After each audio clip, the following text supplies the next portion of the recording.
This is the Sports Hit List. By the fans, for the fans. Hello everybody, welcome back to Pro Wrestling What Ifs, right here on the Sports Hit List, by the fans, for the fans. I am your host, the Outlaw of Long Island, Zach Troll. As you can see, we are joined by a short person cast today. That's no big deal. A short person cast means an easier edit and no more me rushing that 20-minute time limit for Carl.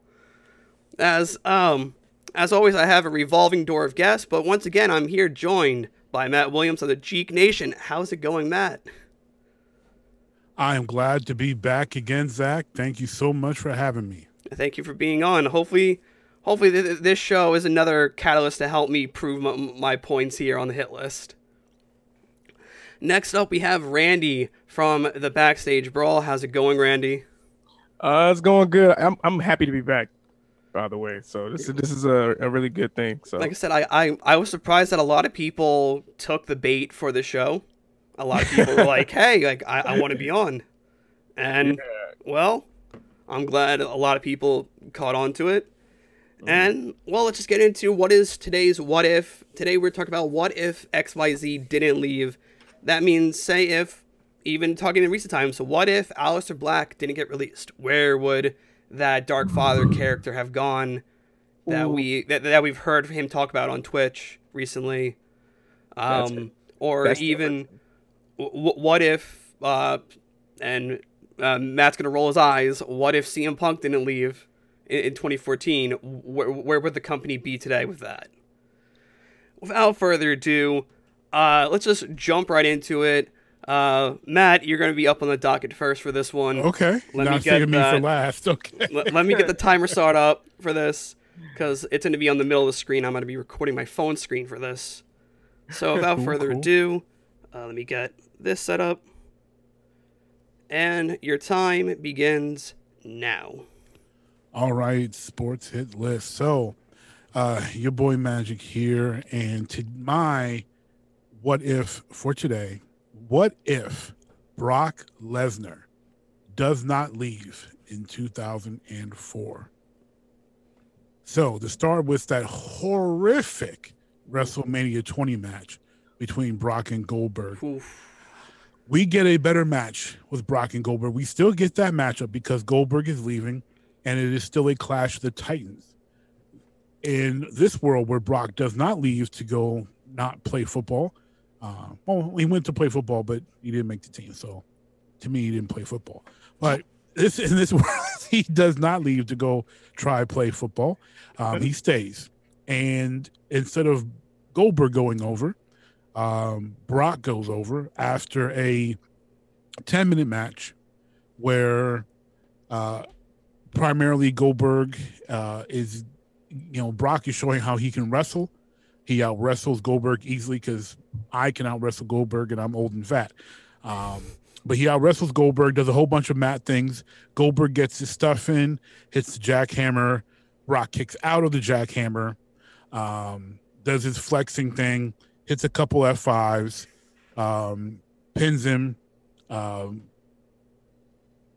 Heyman cuts a scathing promo about how the next big thing is still the next big thing.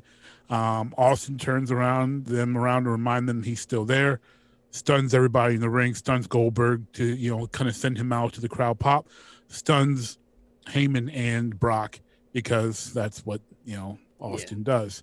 And we move forward then into, now, if anyone remembers, this is the time where the WWE was skipping pay-per-views on the brands. So the next pay-per-view, Brock wouldn't have been appearing, which would have been Backlash. But in my world, Brock does appear at Backlash and attacks Benoit after retaining his match in the triple threat against HBK and Triple H, but not to challenge for the World Heavyweight title. He wants his WWE title back. He is doing it to play mind games with Eddie Guerrero by beating up his best friend, the world champion, Chris Benoit, and making him look bad. So post-match, he comes in there, hits some Germans, hits a couple F5s, and starts to make, talking to a hard camera, not on the mic, but just yelling things. You can clearly see he's talking to Eddie Guerrero.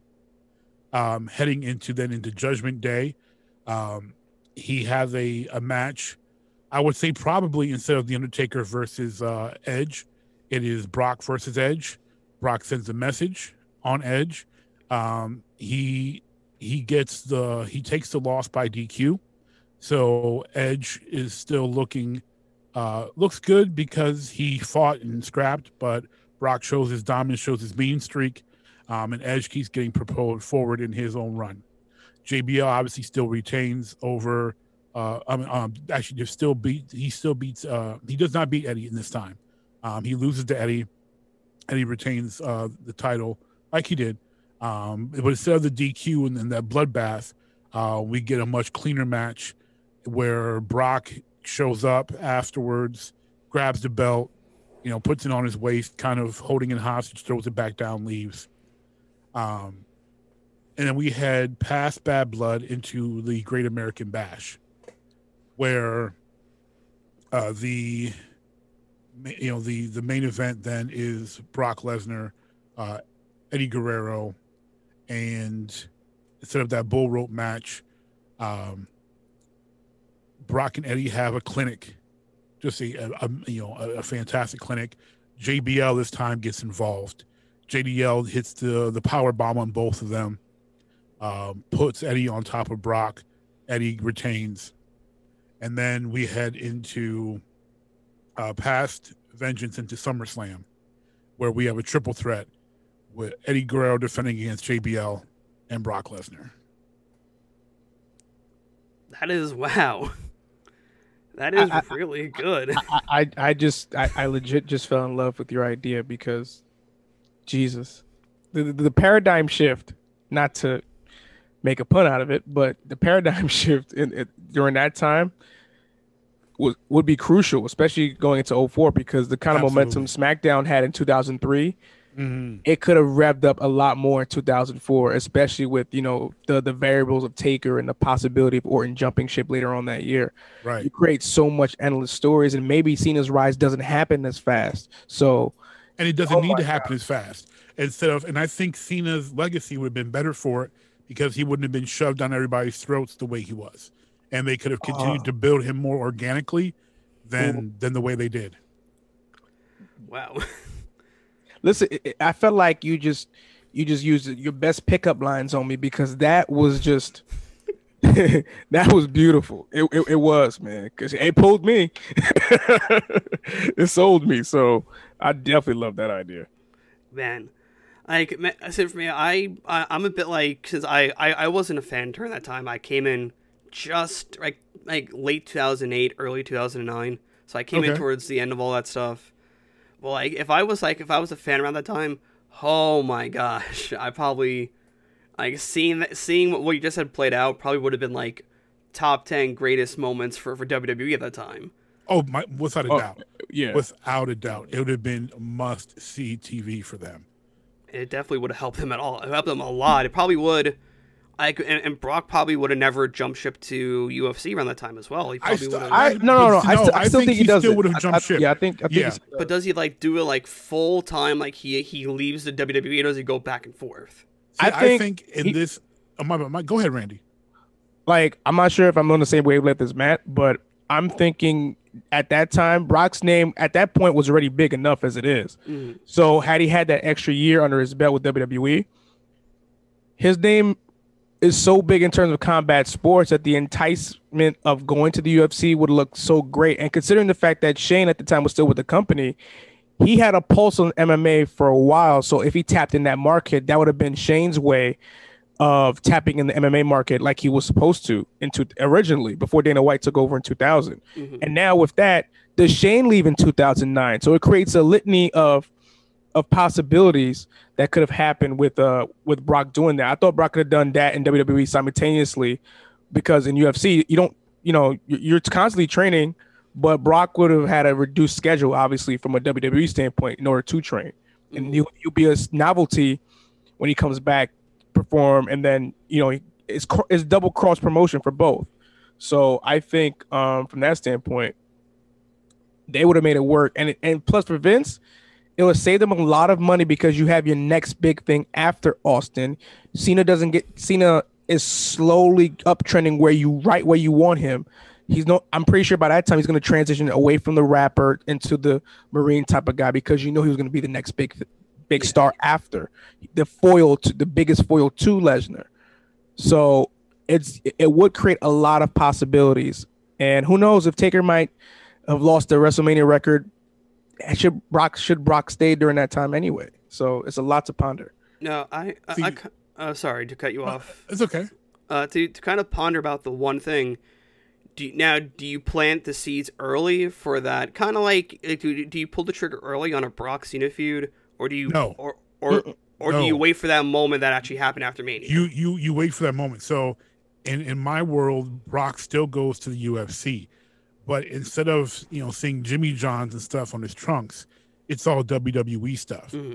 So like he's he's not there, but it's like he's still in the contract, but he's pretty much paid to not be there. He's paid to be the face outside of the WWE universe and building up the legitimacy of WWE performers. Mm. So that there's no kayfabe and people know, like, look, the WWE champion really, really could kick your butt and absolutely destroy you. So he goes, he's in the UFC, he's got WWE on his trunks, he's got I wouldn't say Shane would probably be involved behind the scenes, because if you have a McMahon on camera, it's automatically going to make people think that it's scripted. But Brock would be there. I think his MMA career is a little shorter, but it pans out the same. He still wins the title. I just don't think he doesn't have that fight where he gets trashed by, was it Overeem? I forget who trashed him. Mm. No, Frank Mir doesn't beat him up. That one time. Ooh, yeah. And Shane Carwin, that was a guy. Shane Carwin. Yeah, that's right. It was Carwin. Yeah. Shane fucked him up. And then Frank got him with that leg lock too. So he doesn't get his world rock there, and he steps away. He comes back to then, because they've built. So he steps away for the legitimacy build. They continue to build Cena. They continue to build Edge, rising to the top, and then as you're bringing Brock back, because unfortunately the tragedy with Eddie still happens. As you're bringing Brock back, Brock captures the championship, and Cena is now the superstar babyface. You've got the heel Brock back. He's asserting this dominance, and it's super dominance, because he is to me, in my booking, he would still be the UFC champion. And he comes out, he's got both belts. No one looks like he can defeat him, except for this hustle, loyalty, respect guy who's got all these fans, and then you start his Hogan like push, and he's the one who's going to take out this big bad guy, because he's got right on his side, and et cetera, et cetera. Mm-hmm. And then you have just a massive feud, and then Cena isn't defending against the Big Show every other month. And nothing against Show. I love Show, but it was so repetitive. We couldn't take him seriously as a title contender when they kept rinsing and repeating with it. So those are terrible. I do hate to cut off the cooking here. It's okay. Of this topic. I know we have time limits. Time limits, but I always try to. Sometimes we hit them, sometimes we don't. Sometimes I would love to have more of this discussion another time myself, because man, ooh, that was good. So now, Randy, I'm still giving you that 10 minutes. It's all good. Because it's personally fine. I don't really care about going like 3 or 4 minutes over. It doesn't really matter to me. So your time for your what if XYZ did not leave begins now. I was wondering, what if Shawn Michaels, I'll kind of like flip it in a sense. What if Shawn Michaels did leave, in a sense, for WCW? Because he didn't leave when he had the opportunity, when two of the main thirds of the clique left for WCW. Then Pac later went on as well. How much of Triple H's career will we get outside of Shawn leaving prematurely? At the height to put it past, so what if Shawn didn't leave at the height of his career, pretty much? Yeah. Okay. That's to clarify to the audience, and also to clarify to Carl, who's gonna be watching the edit back to this. Hi, Carl. There you go. Hello, tribal chief. No, because like there are times where I always have conversations with my god brother and my brother, that I do the show with.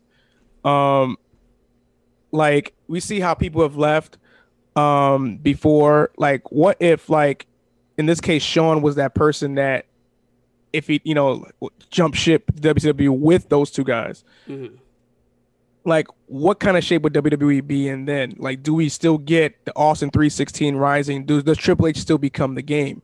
I'm pretty sure with other people, would Brett still be with the WWF at the time? So there's no screw job. So like having him leave around that time, how much of it would it benefit WWE or wrestling in general if he would jump ship to WCW? How would that look? Like, especially if it would be with NWO, or what kind of person would Sean be, first and foremost? Like, we would sit here and have conversations. He would probably be one of the top guys on the show. I would think that Ric Flair would have had a hand in raising Sean in a sense, in WCW. He'd probably have it's probably the same gimmick, but like flipped in a sense. Like, it wouldn't be DS-esque. It would probably be more of royalty, because that's how, because Sean is a huge fan of Rick. So that would be how Rick would view Sean as a champion. And with everything going on, I do think that him going to WCW would have shaken some things up, but obviously NWO would still rule. But my thing is, would he join them along later on? Like in terms of what would happen? Those are conversations that I constantly think about. It's probably not as sexy as Matt's idea with Brock, but those are things that legit comes to mind when I think of, like, what if Sean did leave? Like, would the back injury have happened as well? Would he have gone through the kind of like drug binging he would go through? Like, with like a lot of those things, it just boggles the mind sometimes. Every time you're like having these discussions, you're looking back, especially us being nostalgic, when it comes to our specific eras, you kind of think, what if this happened? And what the kind of matches that Sean would have. Like, imagine Sean versus Sting, like him versus Hogan, NWO, or him putting over guys like Rey Mysterio before, or him versus Eddie. All the types of matches we could have had then. Like, like, I'm pretty sure Sean would be, like, performance-wise, would outwork all of them and give them those kind of those 5 or 4 to 5 star matches that people tend to talk about when he was in the WWE during that time. So I'm pretty sure he'd probably be champion. And Ric Flair would have a lot to do with his success in WCW. That's very interesting. Yeah. So Sean leaves in 96 instead of leaving in 98. Yeah. Wow. And maybe he meets Rebecca sooner. And because he's around Rick's career in terms of like all the extraness that he did on Nitro at the time. Oh, he was extra. Yeah, he was extra. It would give Rick so much purpose rather than the David Flair storyline, with him coming in and him and Eric Bischoff going against each other, like involving his family and him constantly come on every week, taking off his shoes and pants and stripping down to his, That was terrible. Rick would have groomed the next star, because you saw that with AJ Styles when he did Fortune, and yeah, but that was a much more mature Rick. Yeah, it was a much mature Rick. He would have had that template by working with Sean. It would have been that much easier ushering in another guy that's like himself or Sean into the stratosphere. And look, in a sense, it benefited AJ Styles in the long run. In a sense, it definitely did. But it's interesting. That would have been really, in my opinion, and I hate to say this because Sean is the GOAT. In my opinion, he's my favorite wrestler of all time. Yes, Sean is the GOAT. If Sean goes to WCW 96, it's not a good thing, because we saw with Bret Hart, WCW had no idea what to do with Bret Hart. Even with the love of Ric Flair helping him, they would have had no clue what to do with Shawn Michaels. They could not have built him the way Vince McMahon built him, and they would not have allowed him to tell stories the way he tells stories. Matches wise, we could have had some amazing matches. no doubt. I mean, you mentioned Ray, you mentioned Eddie. I'm also thinking guys who could really go. Malenko, Ultimo Dragon, Kidman, Benoit. Like, he could have had some fantastic matches with those guys his size and really put them higher up on the card because they're working with Shawn Michaels. And he probably wouldn't have the back injury because WCW was paying more for lesser dates. However, it would have been bad for him personally because of the Clique members. Like he would have been with the bigger alcoholic members. You're right. And pill popping members, so that would have not benefited him. That wouldn't have worked out. That would have not helped him. Because Triple H being the straight edge one of them, that definitely helped him. Even though he was kind of out of control already in WWF, but that would have helped him more. It helped him more than not having any boundaries there. Sure. And also just there is something special with the relationship that Shawn has with Vince. Shawn would not have had that with Bischoff or with J.J. Dillon playing the authority figure. That wouldn't have worked. Mm-hmm. The star power he has is great, but we've seen what they did with other stars and just diminished their star power because they didn't know what to do with Hogan until the NWO. Yeah. Truly, they didn't know what to do with Macho Man. They barely knew what to do with Sting. They didn't even know what to do with Goldberg. Like, they really didn't know what to do with him. I mean, aside the streak, everything with Goldberg was whack. I'm sorry. I know people love him, but outside of the streak, it was whack. They did not know what they were doing. They were changing bookers way too often to have any consistency. So it'd have been interesting for the war because of what would not have happened in WWF. You don't get the same Austin 316 build because he doesn't have that feud with Shawn. You don't get the screw job. Brett probably stays in WWF, and the WWF is probably bigger and better. And there is no 83-week win streak for them probably. It's probably more like 40-something weeks because the NWO would have died down a bit because of just bad storytelling. Mm-hmm. Yeah. I kind of want to present mine since I love throwing You're the host. Go ahead. Into these. What if Chris Jericho didn't leave WWE to go to New Japan, and then ultimately sign to AEW? Where would Chris Jericho's career be right now in WWE? Would he have retired by now and been a coach at, say, NXT, or would he would have retired? No, I don't think he retires. I mentioned this in the trailer to the what if Chris Jericho never signed that dotted line to AEW? Where would AEW be without that star power of the casual fan's favorite wrestler? I don't think AEW gets anywhere close to where Chris Jericho is very integral because without him going to face Kenny at Wrestle Kingdom and tearing it up, I don't think that the momentum to create AEW exists. I think they'll do something in terms of a big independent scene, but that's as far as it'll go. Yeah. But because of the fact that he did that, it attracted because for one, outside of Rock, Austin, and a few others who have crossover material power, Chris Jericho is one of the most underrated when it comes to being someone who can cross over to different cultures. He was on TV with game shows and stuff to have that attaché. So you have a name like Chris Jericho, which people watch and has a huge core following, and especially you're a rock star with Fozzy, it helps with bringing in the casual fan.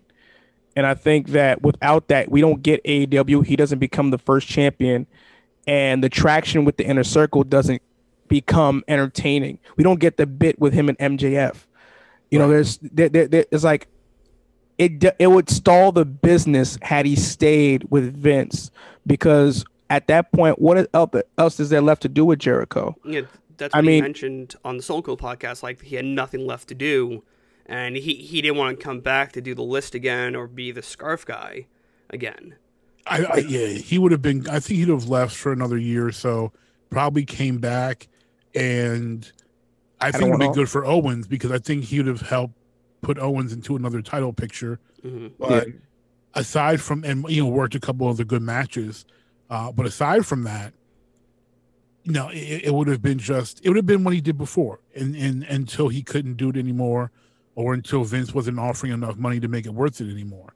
And so Chris would still be great. I don't think his stature in our minds would have gone down anything. Yeah, no, I think people would still be saying he is a second tier of all time, or some are putting him in their Mount Rushmore, and I'm okay with that discussion, because Chris has done a ton. If we're talking eras, sure. Yeah, I mean, Yeah. so, some people would put him in their top 4 or top 5 of all time, and I personally can understand the argument, especially what he's done with AEW.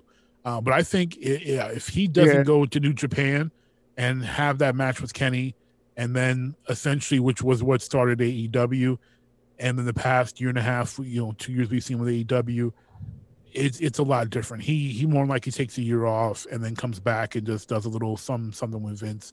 Nothing is serious, but it's very different. Here's one caveat that I remember, that I visually kind of observed, even before Jericho left WWE, in his last tenure with the company. Like, even with the list, it's only so much far you can stretch it. And Chris has always been very, very observant of, okay, I got this over as much as I could now. Now what's next? So when there's what's next, like he to himself, in terms from a WWE perspective, he was going to be burnt out in terms of whatever Vince would want him to do. And especially how some of the storylines from that time frame kind of lacked any type of oomph. It would have drained Jericho to the point where it's like, okay, I have nothing left to do. Eventually he would have to, it kind of almost put him out of business in terms of retirement. But hadn't it been the idea of Vince telling in his ear the match against Owen sucked, it basically said, okay, here's what I'm about to do. I'm about to prove you wrong. It basically gave Jericho the fire in his belly to say, all right, I'm going to leave. I'm going to Japan. I'm going to tear it up as a Lionheart once more. And then but he didn't tear it up as a Lionheart. He reinvented himself again. I know. So I say not as a Lionheart, but as, as the Rainmaker. And that's the big thing, is I don't think Vince would have let him reinvent himself the way he did. And the thing, if he stayed in WWE, we would never hear Judas sung by thousands upon thousands of people. Well, because Vince would want to own it. Yeah. Vince wants to own everything. You know that, right? Vince would have never changed that. Vince would have wanted to check.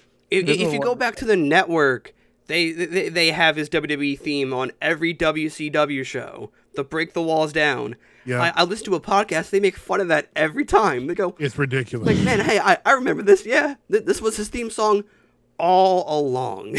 Yeah. But all right. Johnston wrote that for him long before he knew.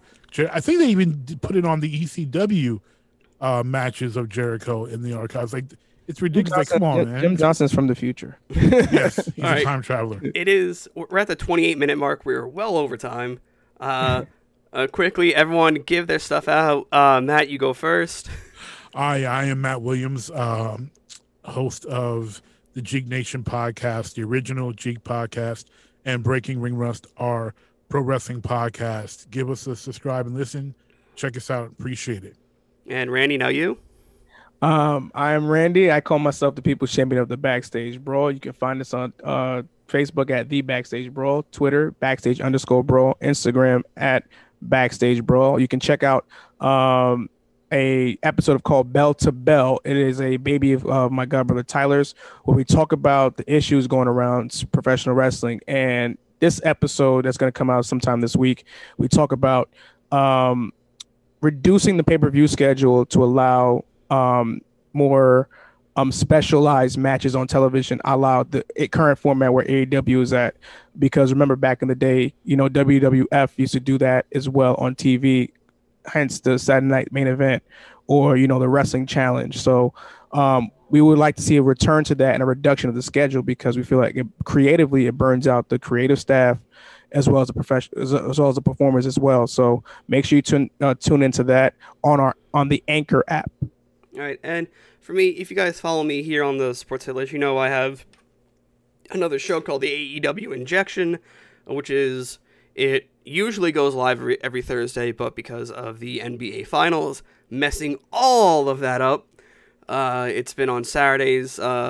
So catch us coming this Saturday for the review for Friday. Also, you can catch me now every Wednesday and every Thursday on the Box Office Losers podcast. The audio version gets uploaded every Wednesday. The video version gets uploaded every Thursday. I edit way too much and I get no sleep. Other than that, guys, we thank you all for watching. We'll catch you all next time. Goodbye. It's a pleasure. Thanks for watching the Sports Hit List. Be sure to like, share, comment, and subscribe. In fact, do it now.